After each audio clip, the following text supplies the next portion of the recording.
So this is the diffuser that I use. It's from Bedhead. Now I was trying to explain to everybody how to diffuse. So you generally, because I think there's some confusion about it, you want to keep it on the warm setting, the warm temperature, low setting, and pretty much just kind of place your hair in it, scrunch it for like about maybe a minute, let go to another section. And then I was also explaining too that I pretty much flip my hair over and just do different positions in my hair in order to go ahead and get it voluminous. So if you guys want a video on how to properly diffuse, let me know. This a couple of weeks ago.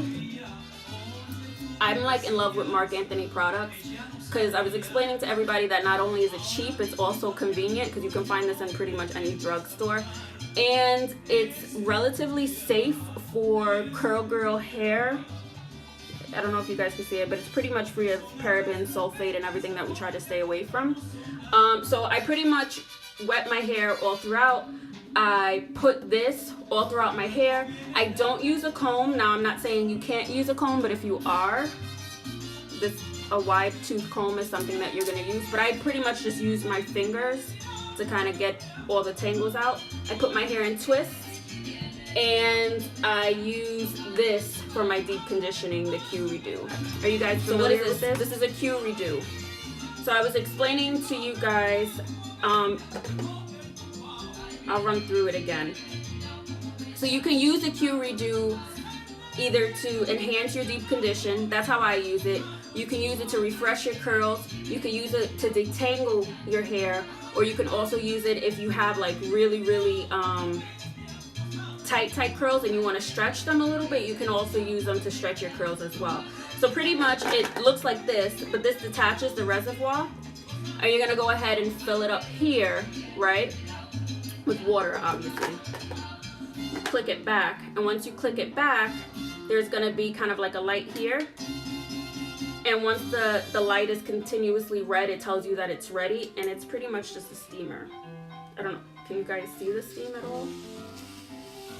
Do you guys hear it? So when I initially got it, I used it to try to refresh because I saw one of the curl friend influencers, she used it to refresh her curls. But it was extremely time consuming, and my hair is really thin, so if it was time consuming on my hair, I can imagine with anybody else's hair. So I use it now as to enhance the deep conditioning, so that way I kind of get like a hot kind of treatment to my hair.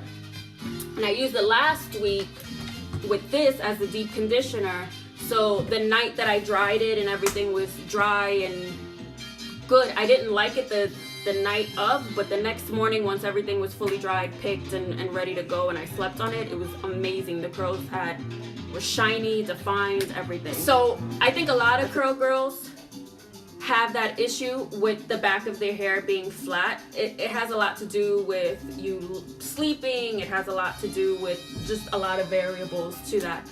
What I do with my hair, get a really good cut, because if you get like a diva cut or a Rizzo cut or anything that's curl related, that type of cut, it's going to bring out your curls or your waves or whatever you have. So that's the first thing that I would do. The second thing I would do is finger coiling. So I don't know if you noticed in my hair routine video, I would take like a section of my hair and just pretty much just swirl it while it was wet and I had product in it. You want to do, certain people do that throughout their whole head. I don't have the time nor the patience. I pretty much do it just in the back of my hair. You have to train your curls. That's pretty much what it is. You're training your curls to get that definition back. So if you see in my first routine that I posted up, this is the conditioner that I was using, right? Doing my research and then really looking deep into the ingredients and stuff, this actually has protein in it. So there is such a thing called protein overload and protein sensitivity. I kind of was just thinking that it was not really true and whatever, people tend to make things up. But once I switched from this one here to this one, the difference that I've seen in my hair is dramatic. My curls are tighter, my curls are shinier, the frizz is less.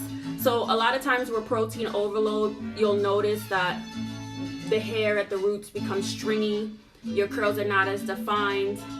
Things that certain people don't deal with it, but I would try to stay away from products that have protein in it. And you can kind of, I think I'm gonna do a whole video with that, which you got with reading ingredients and stuff like that, so you can kind of see, like, this one has vegetable protein in it. If you're using the products on a daily basis or every other day, whatever, that can definitely be detrimental to your hair. So I would say that if you're gonna start your transition, to be very mindful. Just because it says curly on it, or just because it's in an ethnic area of the store, doesn't mean that it's going to be best. I would actually change her pillowcase to satin pillowcases, because satin pillowcases help with the skin anyways. And if she is sleeping with her hair kind of wild, it's also because I think one of the things you can prevent it is putting her hair in a bonnet.